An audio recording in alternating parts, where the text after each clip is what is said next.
এই কাপোৰযোৰ যে অলৰেডি মানে কি আছে বুকিং হৈ আছিলে হা। এই কাপোৰযোৰ বুক কৰিছিলে লখিমপুৰৰ জোনালী বা, আৰু তেওঁ আমাৰ পাৰ্মানেণ্ট কাষ্টমাৰ হয়, অনলাইনৰ যোগেদি কালেকশ্যনবিলাক লৈ থাকে। আৰু এই পিচটো যোনটো আছে খুবেই তেওঁৰ ভাল লাগিছিলে আৰু মোক কৈছিলে যে মেছেজ কৰি এই পিচটো বোলে মোক পূজাৰ আগে লাগিব মানে যেনেকৈ হওক। কিন্তু কিছুমান মানুহৰ মনৰ যেনেকৈ ইচ্ছা হৈ থাকি যায় ন, সেই বস্তুটো লৈ জাষ্ট আমি কল্পনা কৰিব পাৰোঁ বা আশা কৰোঁ ন, কিন্তু চব আমি ভবামতে নহয়গৈ।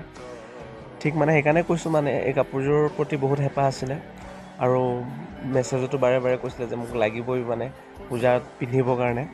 কিন্তু আজি কেইবাদিন ধৰি তেওঁৰ মেছেজ কল একোৱে নাই মানে। মেছেজটো মানে চেণ্ড হৈছে কিন্তু আনচিন আছে আৰু কলো লগা নাই। সেইটো কাৰণে ভাবিছোঁ হয়তো ফোন চেঞ্জ কৰিছে চাগে।